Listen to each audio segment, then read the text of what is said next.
आज एक बार फिर संसद की कार्रवाई हंगामे में निकल गई।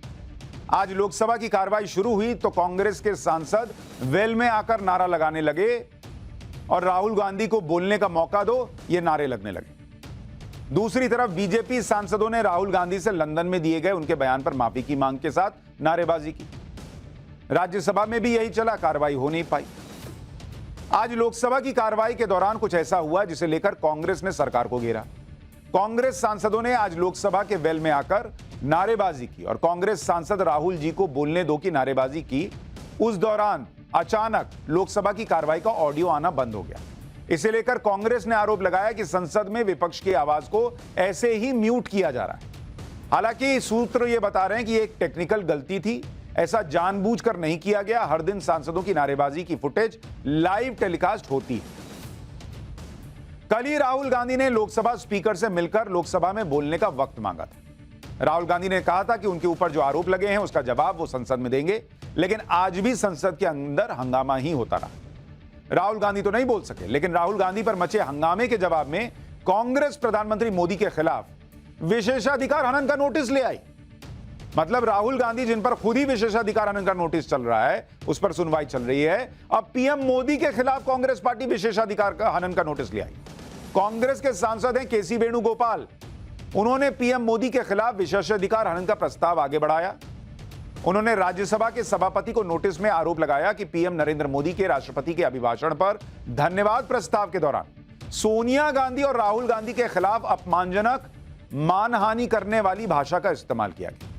कांग्रेस ने अपने नोटिस में प्रधानमंत्री मोदी के उस बयान का जिक्र किया जिसमें उन्होंने कहा था कि जवाहरलाल नेहरू की पीढ़ी उनका सरनेम क्यों नहीं लगाती। एक बार आपको प्रधानमंत्री नरेंद्र मोदी का वो बयान सुनवा देता हूं जिस पर कांग्रेस को आपत्ति है और उसने विशेषाधिकार हनन का प्रस्ताव रखा है। इसके बाद आगे की बात बताऊंगा कि क्या यह बयान पीएम मोदी के लिए कोई मुश्किल खड़ी कर सकता है या नहीं। किसी कार्यक्रम में अगर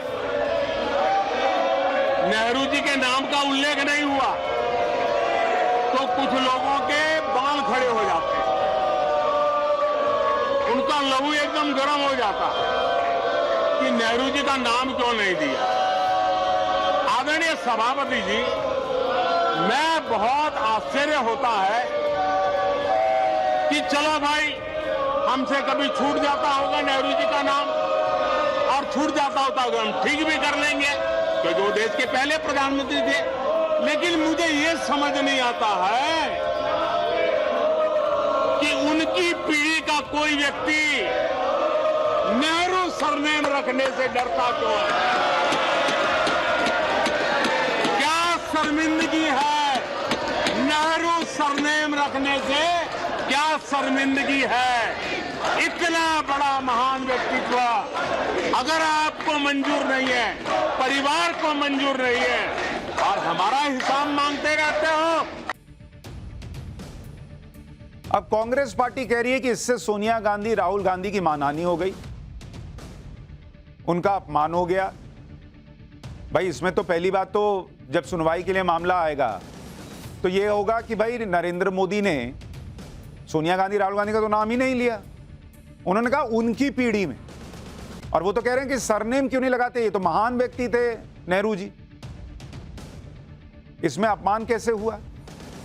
लेकिन एक कमाल की बात यह भी देखिए, पीएम मोदी के बयान के कितने दिन बाद कांग्रेस ये प्रिविलेज मोशन लेकर आई है। जरा आपको यह भी देखना चाहिए कि यह सब कितने दिन बाद हो रहा है। पीएम का बयान किस दिन का है आपको पता है? 9 फरवरी का है। 9 फरवरी 2023 को पीएम ने संसद में यह बयान दिया जो अभी आपको सुनवा रहा था। कांग्रेस जो है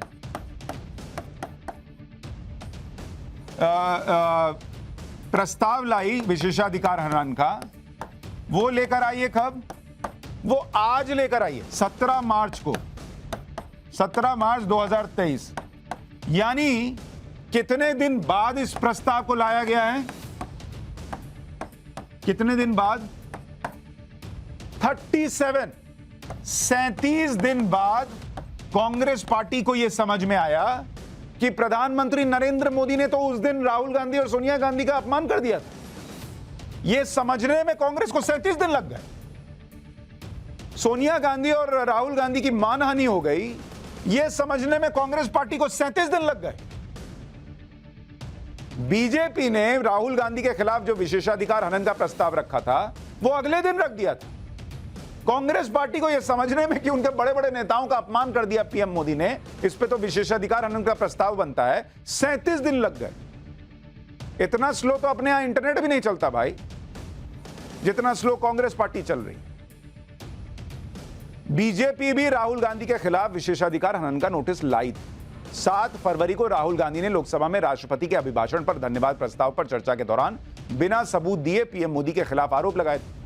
8 फरवरी को विशेषाधिकार हनन का नोटिस आ गया था, जिसके बाद राहुल के बयान के कुछ हिस्से कार्रवाई से हटा भी दिए गए थे। प्रिविलेज कमेटी ने राहुल गांधी से 15 फरवरी तक सफाई देने के लिए कहा। अभी भी प्रिविलेज कमेटी में सुनवाई चल रही है। राहुल एक बार अपना जवाब दे चुके हैं। इस मामले में बीजेपी सांसद निशिकांत दुबे और संसदीय कार्य मंत्री प्रहलाद जोशी ने शिकायत की थी। निशिकांत दुबे ने संसद में राहुल गांधी के खिलाफ विशेष समिति बनाने और उनकी लोकसभा सदस्यता खत्म करने की मांग की। निशिकांत दुबे 10 मार्च को प्रिविलेज कमेटी के सामने अपना पक्ष रख चुके हैं।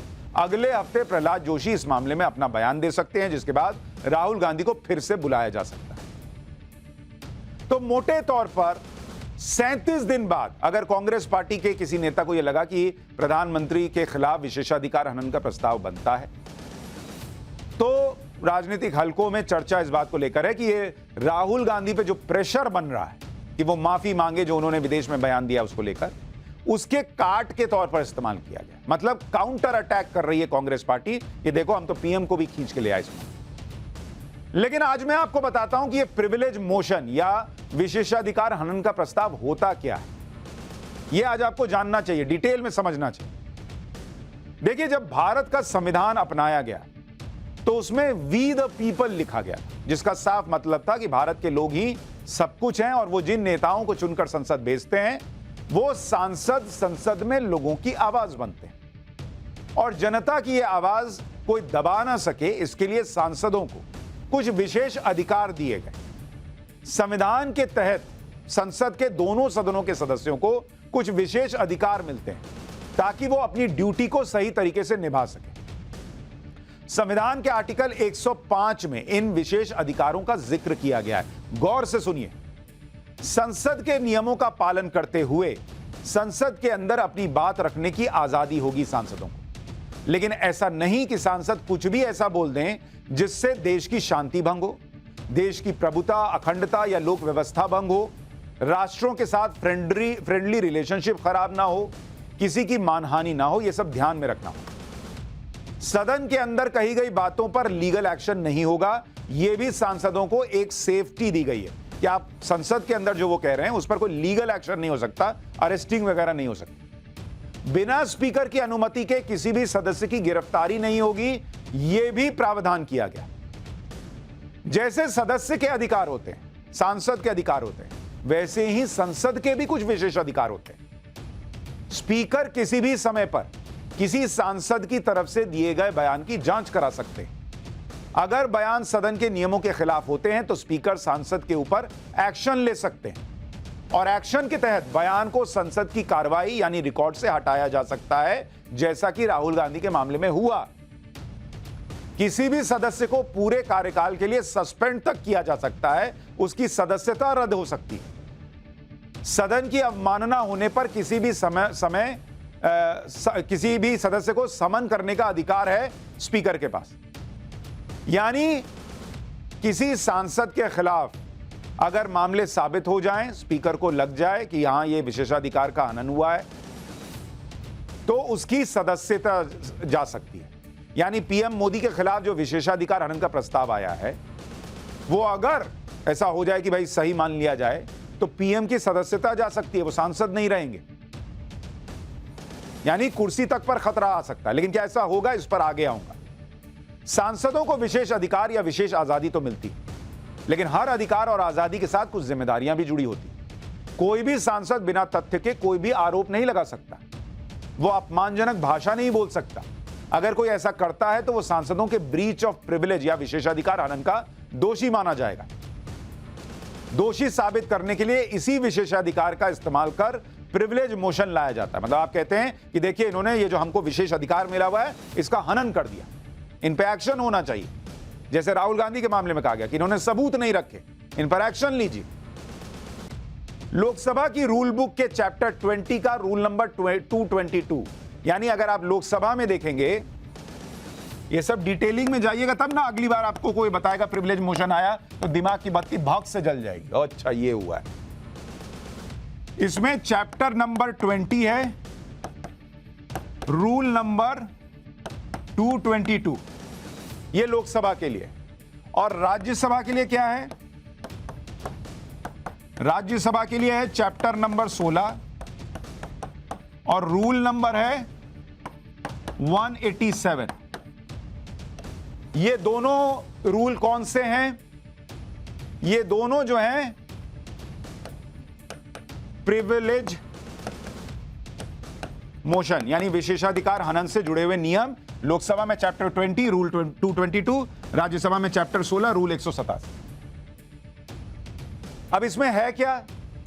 संसद में किसी भी सदस्य को अगर यह लगता है कि किसी सदस्य या सदन या कमेटी के विशेषाधिकार का हनन हुआ है तो वो प्रिविलेज मोशन ला सकता है इन नियमों के तहत। और इसके लिए उसे स्पीकर की इजाजत लेनी होगी। ऐसा नहीं कि अपने मन से बोल दी कि हो गया तुमने विशेषाधिकार का हनन कर दिया है। नहीं, स्पीकर को आपको बोलना होगा कि मुझे ऐसा लगता है। स्पीकर बोलेगा कि हां लग रहा है ऐसा, तो लाइए आप मोशन, तब होता है। प्रिविलेज मोशन किसी ताजा घटना से जुड़ा होना चाहिए, नहीं कि अब 2 साल पुराना निकाल के ले आए। जब कोई सदस्य लोकसभा के स्पीकर या राज्यसभा के चेयरपर्सन को प्रिविलेज मोशन का नोटिस देता है तो स्पीकर या चेयरपर्सन पहले उसे अपने लेवल पर देखते हैं। प्रिविलेज मोशन लाने वाले सदस्य को विशेषाधिकार हनन से जुड़े सारे सबूत रखने होते हैं कि उसको क्यों लग रहा है कि यह प्रिविलेज मोशन आना चाहिए। यह विशेषाधिकार हनन से जुड़ी फर्स्ट लेवल ऑफ स्क्रूटनी होती है जब स्पीकर देखते कि अच्छा ऐसा हुआ है। फिर स्पीकर या तो प्रिविलेज मोशन पर खुद फैसला लेते हैं या फिर संसद की प्रिविलेज कमेटी को मामला भेज सकते हैं कि जरा आप लोग देखिए, मुझे तो लग रहा है कि सुना जाना चाहिए, आप एक बार देखिए। अब आप कहेंगे प्रिविलेज मोशन के दायरे में सिर्फ संसद के सदस्य आते हैं या और भी? सिर्फ संसद के सदस्य ही नहीं आते, बल्कि यह किसी के खिलाफ भी लाया जा सकता है। एक बार प्रिविलेज मोशन को स्पीकर मंजूर कर लेता है, उसके बाद इसे प्रिविलेज कमेटी के पास भेज दिया जाता है। अब कमेटी में कौन होता है? प्रिविलेज कमेटी में लोकसभा के 15 सदस्य होते हैं और राज्यसभा के 10 सदस्य होते हैं और ये अलग अलग पार्टी से होते हैं। जिस सदस्य के खिलाफ विशेषाधिकार हनन का प्रस्ताव लाया जाता है उसे प्रिविलेज कमेटी के सामने अपनी बात रखने का मौका मिलता है। किसी सदस्य के विशेषाधिकार का हनन किया है यह जानने के लिए प्रिविलेज कमेटी यह देखती है कि क्या सदस्य ने गलत बयान देकर सदन को गुमराह किया, क्या यह बयान जानबूझकर दिया गया, यानी किसी भी सांसद के किसी भी गलत बयान को विशेषाधिकार का हनन नहीं कहा जा सकता। बयान के पीछे का मकसद भी साबित होना चाहिए।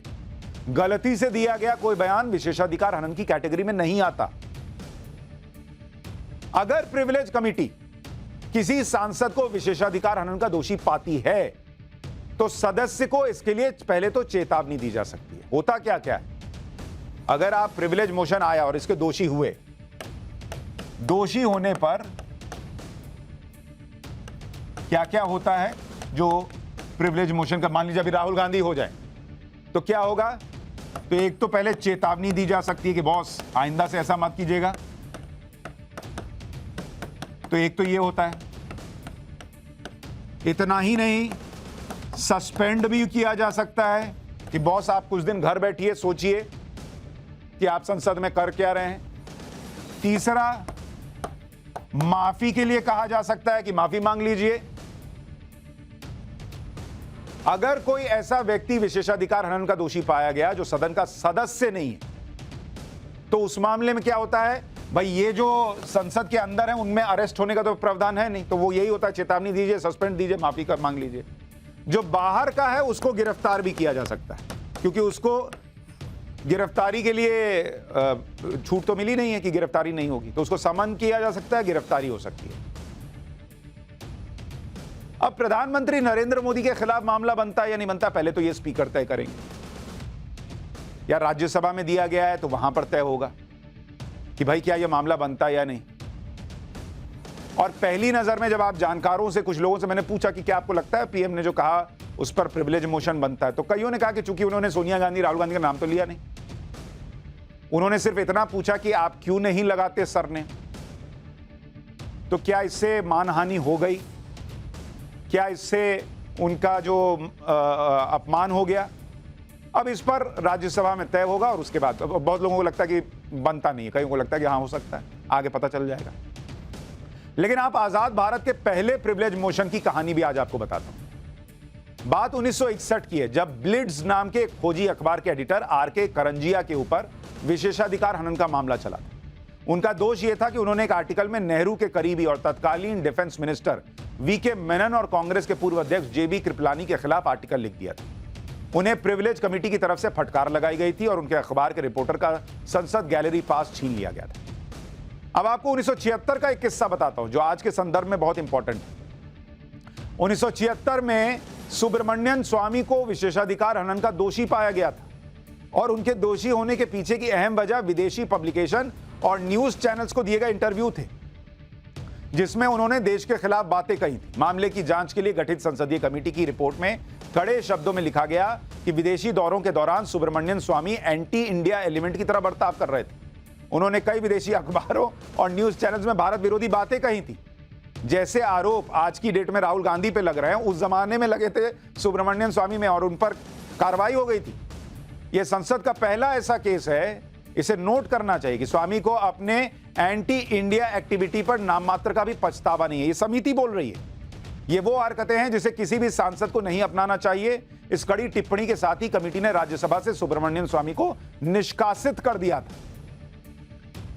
तो ये भी हो चुका है, लेकिन अब इस मामले में क्या होगा नहीं होगा ये तो आगे पता चलेगा।